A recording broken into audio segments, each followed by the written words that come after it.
Hello guys, আজকে আমি বাড়ি এসেছি এবং কলকাতা থেকে এখানে এসেছি। আমি অনেক কিছু কাজ করিনি, শুধু খেয়েছি।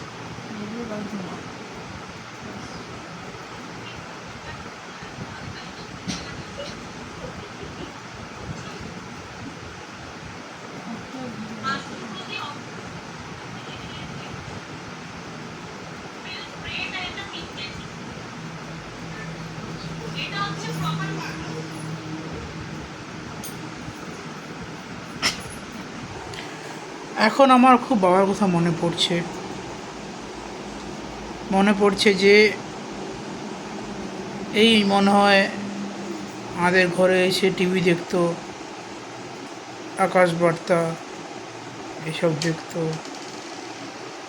মনে হচ্ছে আসছে, দরজাটা এমনি এমনি খুলে গেল, এখনই বলতেই এসছে।